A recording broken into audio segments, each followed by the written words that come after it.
Thanks for listening. This podcast is proudly brought to you by OG Haulage. Don't forget to like and subscribe and share it with a mate. Life moves pretty fast. You don't stop and look around once in a while, you could miss it.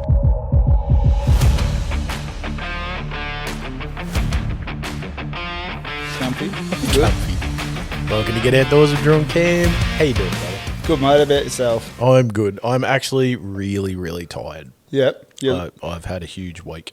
Your eyes do look a bit like piss holes in the snow. True. Actually, a massive week and a half, I should say, because we had Carly last week. Yep. That was, what do you reckon? That was a bit of a good episode. I've only managed to just finish listening to it on the drive down here tonight. Really? Yep. It's taken you over a week to listen to the whole thing. No, it hasn't been a week. Oh, well, when this releases, it will have been a week. Correct. That's correct. So, yeah, I'm not thinking. So it's taken you at least 3 days out of the week to listen to it. Yeah, because my drive to work's so short. I know. That's my problem. When you're listening to them at 6-7 minute snippets at a time, it's a bit tricky to get through. True. A reasonable sized episode too, mind you, over an hour. So I think after I edited it and listeners, I cut about 10 minutes out of it, I think. Yep. But that was mistakes and fillers and all that. But we still had an hour and 20. That was pretty good. Yeah, it was. It was a very good episode to listen to. Like I said, we mentioned it in the episode too, you know. We touched on the mental health side because it's a big thing. And being outdoors, being active, having fun, and even then spectacular crashes. Oh, spot on. So. And the video was epic. Yes, it was. If you haven't seen that, you've got to see it. That is one of those unusual moments caught on camera, I think. Like I said, it's the benefit of everybody having action cameras to catch all the highlights. You get the lowlights for free. Yep, 100%. So, yeah. I don't know if you noticed, but I've got a bit of a rough voice, dude. Yeah? When you listen to this episode, you will understand. It's been a week and a half. I've actually got a new job. Yes, you do. Hey, look at you go. I do. It's this has been actually a long time coming. This probably started back in 2012 when I thought I'd upskill myself. And since then, I've been trying to get into the industry I'm in now. But I'm now involved in training and assessing. Yep. This has actually been a long time. It's been the stepping stones to get there, mate. You're finally there. So been quite a desire to get where I'm at. And now your living is talking. I am walking. Your hobby is talking as well. Yes. Yep. Part of my hobby is getting out bush, not having to talk to people. Now I have to talk to people and share the outdoors with you as well. That's it. It's crazy. Absolutely crazy. Just those first few weeks as you settle into the new job. I remember you're normally pretty knackered by the end of the day. Correct. Yeah. Well, it's physically. Now I'm vocally and mentally you were mentally used. Mentally, that's not the word. Mental anyway, but yeah. Well, I'm mental, but yes. Mentally, I'm drained. Yep. But I'm not physically drained. Okay. I could come home and run a marathon if I wanted to. Well, we were just discussing pushies now that I've been looking into mountain biking again. So Carly tickled your fancy on that, didn't she? The pump track stuff I did with the young bloke. Yep. I had him at the skate park the other day. You know, I'm like, maybe I can hurt myself like this again. Marketplace. Tell me more. Okay, so I'm at the point where I need a bike that I can cruise around with my young bloke, keep up with him. And if push come to shove and I'm not riding it, he can ride it. Yep. So I'm looking into they're called a Norco Rampage. Right. They're virtually a 26-inch BMX bike. Is that like back when we were riding the skate parks and all that kind of stuff? You had the BMX, then you had the big BMX? The big BMX style. The oversized. Yeah. Yeah. But they're designed to take a hit. Has the Norco got shocks and They've all got that? front shocks, rear disc brakes, front disc brakes. So it's a fixed rear with front shocks. Yeah, that's it. It's hardtail. So yeah. I'm looking at one of those marketplace. You can get them around $400. So look, they're not brand new. Brand new, they're over $1,000. Oh, okay. So they're sort of quality. They're a decent bike. Yep. And then I'm looking at that. Then I can go up to the pump track with my young bloke. Yep. He can utilise it. I can utilise it. We can have a ride. We can go up the rail trails. We can do all that sort of stuff as well. Yeah, man. And possibly I bust my hump trying to ride up the hills behind him in a fixed geared bike. But, you know, it's all part of it. Oh, it's fixed geared, is it? Yeah, it's fixed geared. Oh. So, like I said, it's like a giant BMX. It's got no derailleur, no gears. I had it in my head. It was like a mountain bike and it had a few gears on it. Yeah, no, none of that. So, look, it's something I'm looking into. I've got that bug. I've been looking at all the media posts, social media posts that I've been doing of late because of Carly's episode. It's all been mountain biking stuff. And then, of course, because I'm searching for that stuff online, that's what the algorithm starts feeding You me. are so spicy, dude. It's not funny. I don't sit still and I just go, look, a squirrel, and off I go. I've got to buy a squirrel trap. Yep, that's it. So There's a kangaroo. I need a kangaroo trap. you know, it's I'm spoilt for choice because of where I am. 100%. That's dude. the whole thing, mate. Yes. So I've got Haunted Hills being track there. I've got pump tracks there. I've got rail trails galore. And you're banging a ute, so you can throw the 2 bikes in the back and head wherever you want. That's exactly right. Yep. There's no bike rack that needs to go on. Yep. But it all works. So, and the young bloke's very similar. He doesn't like sitting still. Yep. He'll at 5 o'clock in the afternoon. Oh, you know what?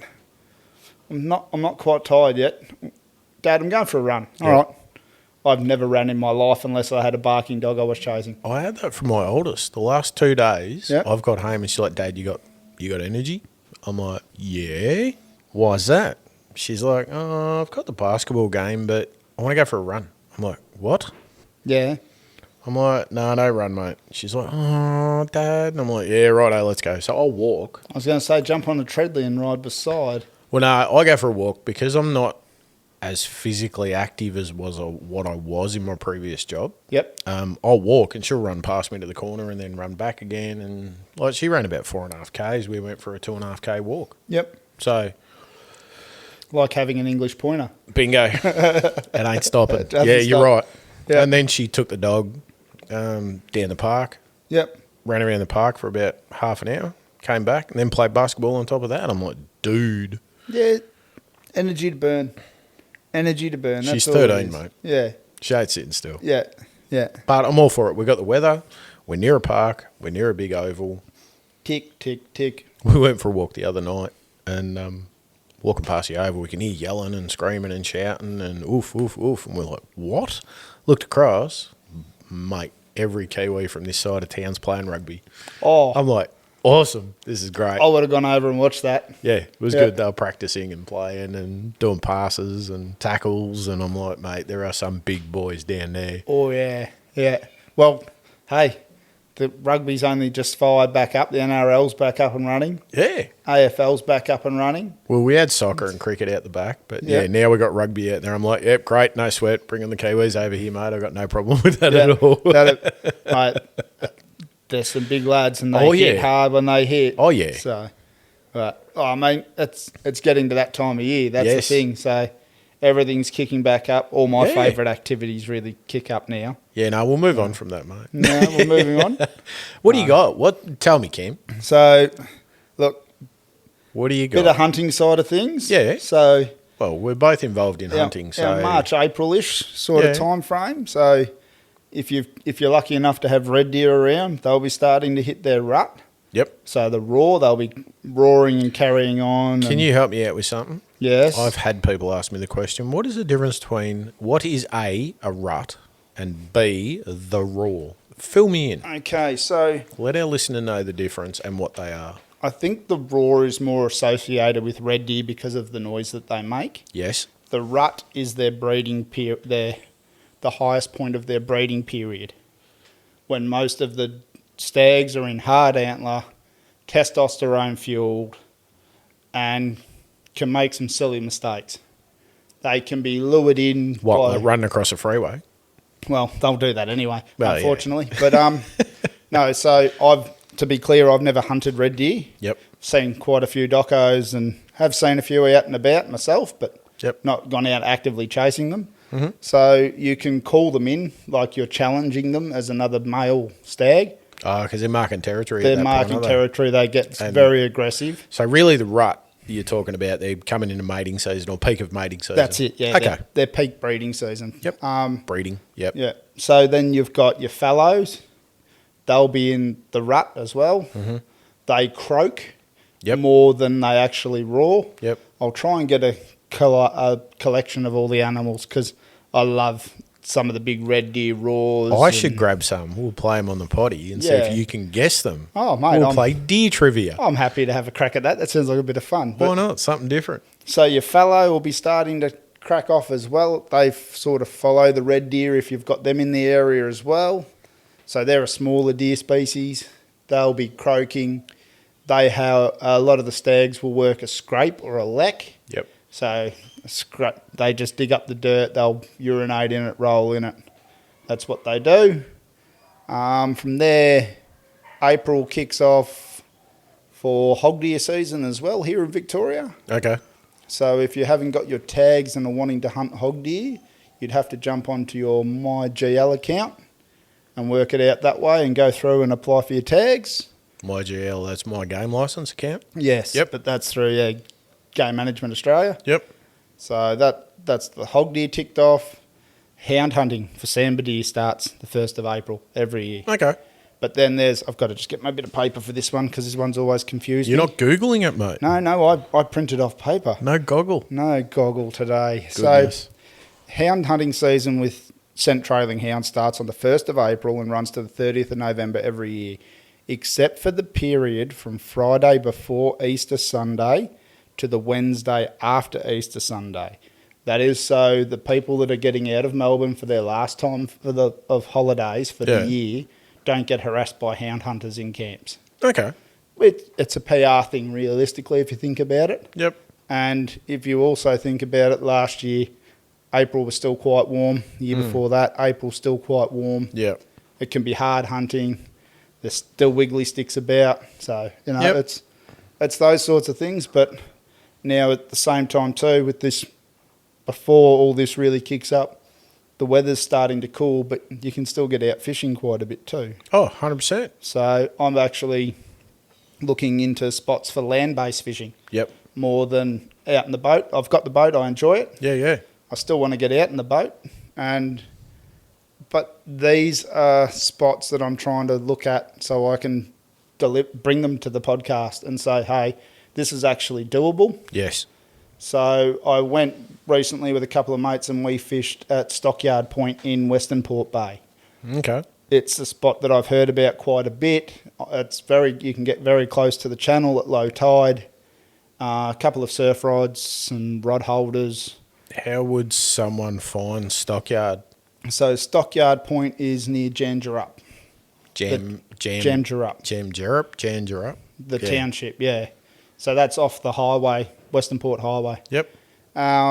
Went there, so it's a park and walk thing. Okay. So walk's a couple of 100 metres from where you can park. Yep. Up the beach to get to it. Now, one thing to be very cautious of is the mud. Right. It can Yes, be off the back of Western Port. It can be just mud, and mud. Yes. So you don't want to stand in the same spot twice. You don't want to stand still too long. Yep. It was definitely a place to have the wits about you a little bit. Yeah. One of my mates decided to get a little bit close to the water's edge. He disappeared almost to his knee. Oh, nice. And then the other fella took a step in the wrong spot too, and I think both legs went down to the knees in the mud as well. But we stayed at the caravan park down that way. Yep. There's a caravan park and a boat ramp. Yep. There's a council caravan park near Jamjerut. Same thing. When the water went out, I'm like, hang on, what's going on here? Is that Lang Lang? Yes. Yep. Lang Lang Caravan Park. When we were there, my sister and brother-in-law were there. And, I walked out on low tide and I went, oh, this doesn't look good. And I took one step, half sunk, and I'm like, nope. No. But the amount of fish remains that were in the mud blew my mind. Yes. So this is the thing. I've been doing a bit of a read up. Yes. So there's a couple of other spots that I want to go and check out to have a look at and actually have a fish and come back with some information. So one I've been looking at is Lang Lang. Mm-hmm. Yep. Everything I've read fishes best at high tide. Yes. So you're not trying to fish the mud flats. Yes, correct. You'll fish the run-in tide to high and then hopefully pick up some gummies and stuff like that. But there's the species that you can catch is crazy. Yeah. Like we had at Stockyard Point, we caught some eagle rays, Not that we were targeting rays either, to be clear. Well, you don't get choice, do you? No, they just come along and find everything and go, It's hey, like saltwater carp. hold on, let's have some fun. Yeah. You're going surfing. Yeah. Drag you in. There was a couple of eagle rays, a Port Jackson. I lost count on how many small gummy school sharks, Port Jackson, that were all released. I don't think we kept a fish. Lots of little salmon around as well. Okay. So, it's obviously a booming fishery. Mm-hmm. I felt but it's like a fast tide too. it's a very fast tide when it started to turn and come in, yes. But, so you've got to be prepared, have a look at the tides, work out your time frame to get there, allow 45 minutes to walk up to the spot. Yep. And start fishing as the tide's running out and move towards the water's edge. Well, if you go to Lang Lang, where the caravan park is, you go to the boat ramp, you can just fish straight off the beach there. Yeah, there's the big wall turn around, there, your car's isn't there? right behind you. Yeah, spot on. Yeah. The bloke who commented on that, I think his name was Brad. I think so. Brad knows that place like the back of his hand. Yep. If we ever needed fish advice for Western Port, that dude knows it like there's no we can tomorrow. Get him in for a chat. I'll be more than happy. Yeah, I've got to get him up from Coronella. That's the problem. Oh, well, mate, there you go. See, I look at this as I'm going to go and do some research for the podcast. I think if Brad was okay with it, we go and do a potty on the boat and have a chat with him about how it all started and where's he at. And I'd love to around October. that might not be about yeah. He actually went off the coast off WA for I think it was a week and a half, 2-week charter. I met him at a job I was at. Yep. And he went chasing tuna and stuff. Not tuna, sailfish. Yep. Marlin. And the photos he came back with, you could not even paint if you tried. Well, they were catching marlin off Malakuta the week that we finished up our hike. Far out. They're going out there catching marlin. I look, I'm surprised by that, but I'm not. I always thought Malakuta, that area, was sailfish area. Yep. Always thought that. As a kid, when I grew up, people were like, Malakuta, big fish, blah, blah, blah. But then for years, I've never heard about it. Yep. And you bring it up and I go, yeah, actually, that was about 30 years ago I heard that it was great for that. It's out. They've got to get out past Gabo Island, but I believe they were right out, trawling and picking up marlin. So, hey, they're Brad, there. you could mention that to Brad. You go, yeah, mate, they've been doing that. No, this size. Mate, the dude, that's his, if he was spicy, that's his spicy. It's fishing spicy. Yep. Well, this is the thing, mate. We'll get him on. We'll have a chat. 100%. If he wants to reach out and shoot me a message, I'm more than happy. I was going to say one other spot I'm looking at would be to fish is Tembe Point. Right. So that's down Coronella Way. Yep. And it's a walk-in. There's an old wharf there, so there's structure. Okay. If there's structure, fish love structure. There's food. So, but yet again, that's a bit rocky as well. You're getting down towards Coronella, so you're getting the rocks start to appear. Less mud, but still some. Yep. And then, that one is also best fished at high tide, not low tide. Okay. So I've been doing a bit of a read up on all of these little spots. Yeah. And just going to be sort of bit by bit. And all I'm running surf rods. Yep. I ran squid and blue bait, and the squid was the bait of the day. Yeah. So that's the hardest part, isn't it? Working out what your baits are. Yeah, that's it. So double paternoster rigs, and mate, we were pulling in baby gummy and school sharks on both hooks. If you are unsure of how to do a paternoster rig or something, Google is covered. Yes. Wouldn't you agree, Cam? Google and YouTube. If you're after some fishing rigs, it's got a lot of great tutorials on how to tie them. I had them banging up on Tickety Talk. Yep. How to set up hooks and sinkers and knots and rigs and oh mate, there's a world of it. If you start looking into it, it starts popping up everywhere. Yeah, unbelievable. So there's more than one way to skin a cat, and everybody's got a different way of tying a different knot. So true. Yeah, absolutely. As long as that hook stays on there, as long as the bait stays on there, that's it. Recently, I saw a post on Facey in regards to the Carp Slayers Facebook page. Okay.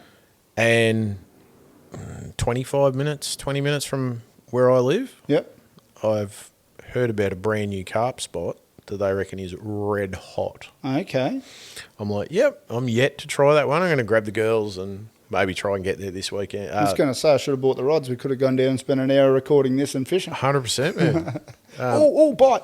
100%, yeah. We'd be running for the bikes like there's no tomorrow. Yeah. But, even something as simple as that, getting on the carp for people. It's the same thing, isn't it? Well, that's it. We've talked about fishing, trying to get that accessibility for it. Correct. That's why I'm looking now at going, okay, where can I actually fish land-based? Yeah. Because everybody can walk, well, almost everybody can walk to some spots. Yep. People can get to others a bit easier. Look, I'm just trying to do a bit of the legwork and go, well, here, this is what I did. This is what I found. It was great fun.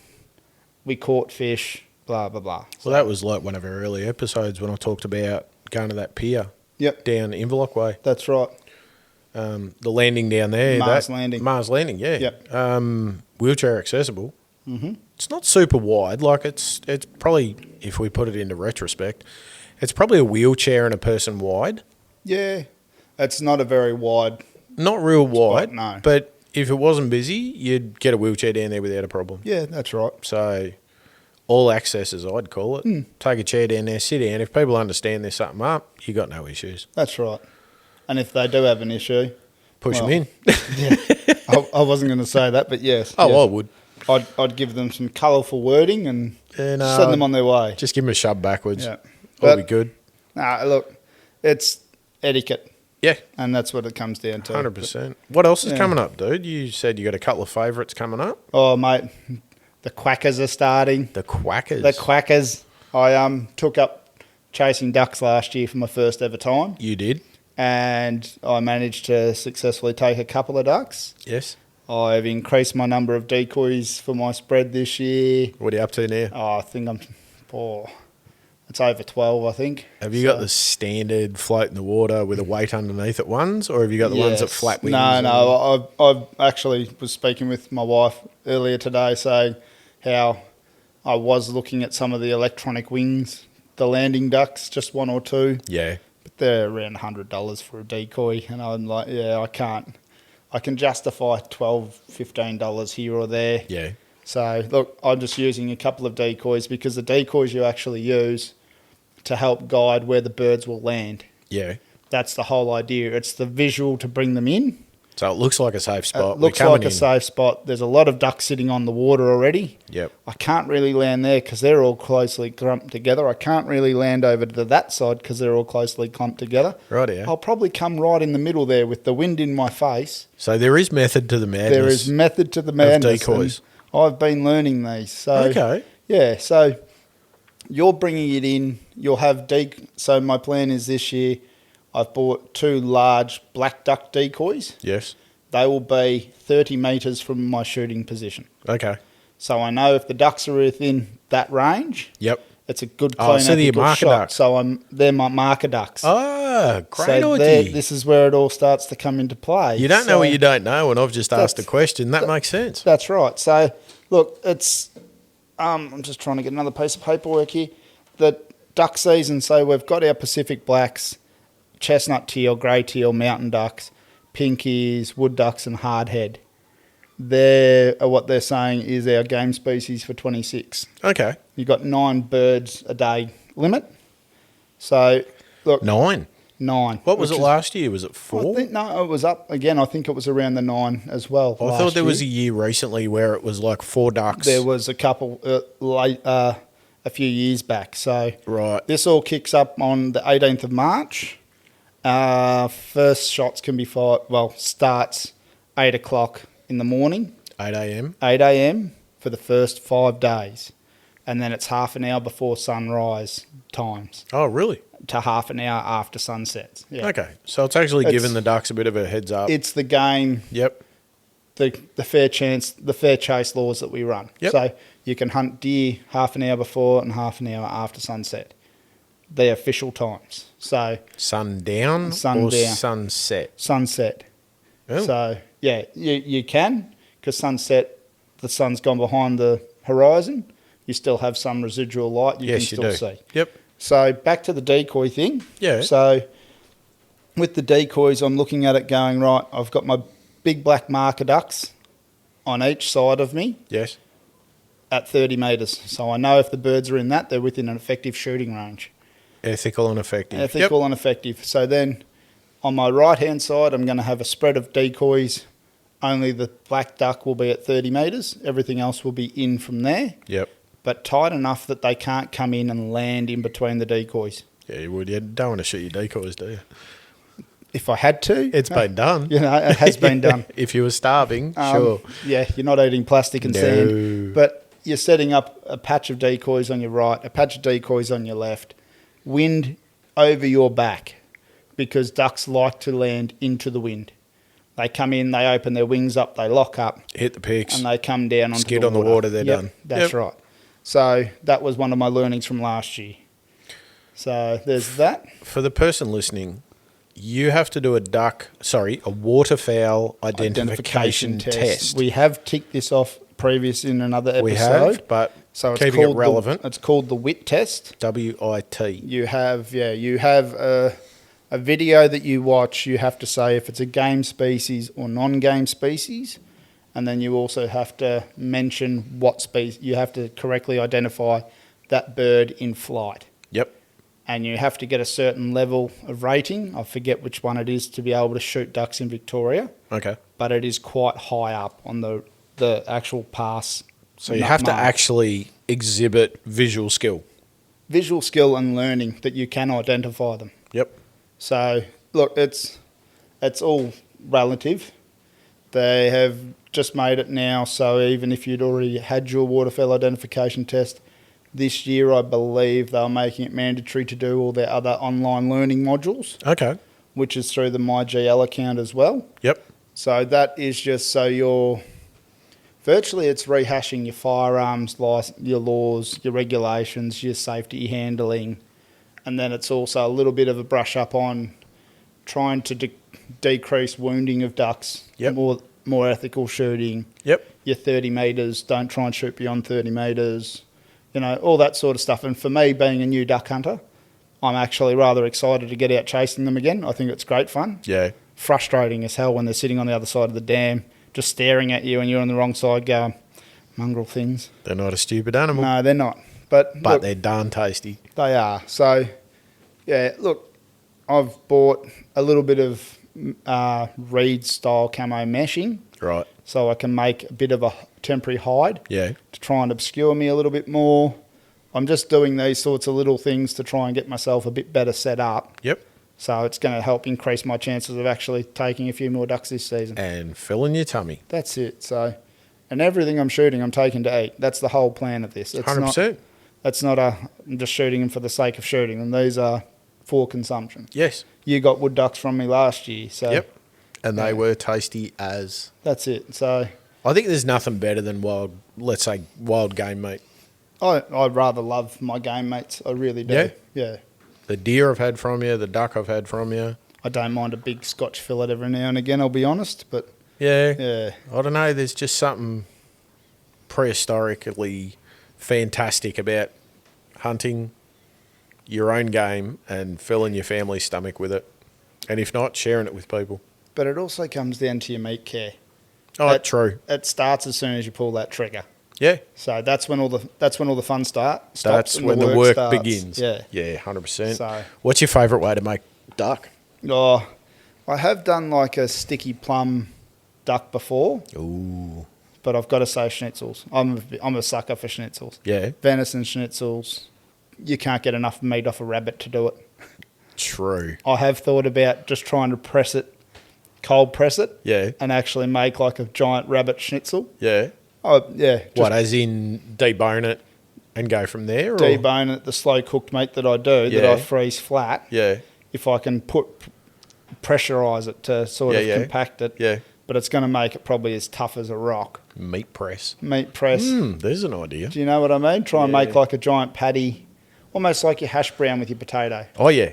So. Oh, yeah. You know, well, that's something worth a try. But even if it doesn't work, it'd still taste good. That's it. So you've got to do something every once in a while. It's a little bit skew-iff to see if something good comes from it. If no one ever tried, we'd never learn how to eat snails. Yeah, I'm still not learning how to eat snails. But yeah, I mean, mate, it's about getting out there. And like I said, it's this time of year. Everything's kicking up. You still got a little bit of daylight after work. It's still warmish weather. It's not too hot. Yeah. You know, so get out there and have a bit of fun. That's it. And take the kids when you do it. My young bloke will be beside me in the duck hide again this year, I'm hoping. he loved it. He talked their ears off through the duck caller. Yeah. Don't know how many of them listened to him or what language they thought he was talking, but he had an absolute blast. It wasn't dark. It might have been Swahili, but Who knows? But I'll tell you what, mate, if I can get him out there again this year, I will. well, this is it. And it's part of that education as well, isn't it? About where Passing your it meat on. comes from and where it goes and how to be ethical about it. And That's it. passing on the expertise and the knowledge. Yeah, that I'm slowly learning at the same time. So Dude, yeah, you set an example for your future generation, it's aren't you? all part and parcel of it, mate. This is it. Aye. This is it. Dude, I think we've covered enough for today. Yeah, ticked another one off. It's been another fantastic episode to do with you, my friend. Yeah. Just quickly, our international listeners again, love to hear from you. Love to get some photos or some videos that you're happy for us to share online. Even from our local listeners to Australia. That'd be fantastic. Absolutely. We're always looking for stuff to put up. I'm waiting for a couple of stories to come in from a couple of listeners, Cam. Yep. We got a pretty good response from our last couple of stories. Mm-hmm. The feedback was really good. We're always looking for a good chuckle. Or Yeah, to pass that's on a funny hunting, camping, fishing story. Anything Absolutely. funny Something outdoors. about getting outdoors, mate. There's always a fun part to it. That's it. Fantastic, buddy. Nah, Another week, that's it. another catch up. Don't forget, mate, we got to check on our mates too. You got to reach out. Absolutely, check on your mates. So, even if they're being a bit quiet, give them a call. If they're still being a bit quiet, give them another call later on. And keep reaching out. You'll catch them out eventually. Exactly right. Thanks for listening, and we'll speak to you next week. Cheers all. Cheers all.